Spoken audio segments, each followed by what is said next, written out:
Hello hi friends, ఈ యొక్క సబ్బు బేబీ సబ్బు మన కంపెనీ తయారు చేసి సేల్ చేయడం జరుగుతుంది. నా పేరు రవి. ముద్ర లోన్ కింద బ్యాంక్ పోతే సివిల్ తక్కువ ఉన్నదని చెప్పేసి లోన్ ఇస్తలేడు సార్. సివిల్ ఏమో అవసరం లేదని గవర్నమెంట్ అంటుంది.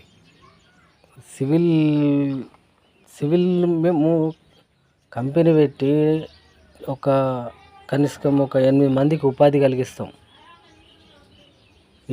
ఇదే విషయం మీద చైనా వాడు ఒక ప్రోడక్ట్ కంపెనీకి నేను పరిచయం చేస్తా అంటే కొన్ని కోట్లు ఆయనకి ఇస్తుంది. కంపెనీ పెట్టి చాలామందికి ఉపాధి కల్పించాలి.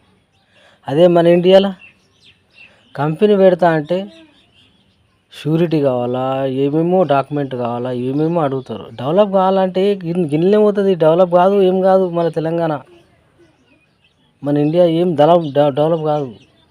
మేము మాయాసుంటలో ముందుకు వస్తున్నాం. మేము కంపెనీ పెట్టడానికి మాకు లోన్ ఇప్పియండి అంటే ఎన్నెన్నో కారణాలు అడుగుతారు. కోట్లు లేదన్నట్టు మాత్రం డబ్బులు ఇమీడియట్గా వాళ్ళ అకౌంట్లో జమ చేస్తారు. ఒక కంపెనీ పెట్టి చాలామందికి ఉపాధి కలిగిస్తాం. మేము ఇంతమంది ముంగటికి వచ్చినా కానీ రిజెక్ట్ చేస్తారు మమ్మల్ని. ఎట్లా డెవలప్ అవుతుంది మరి?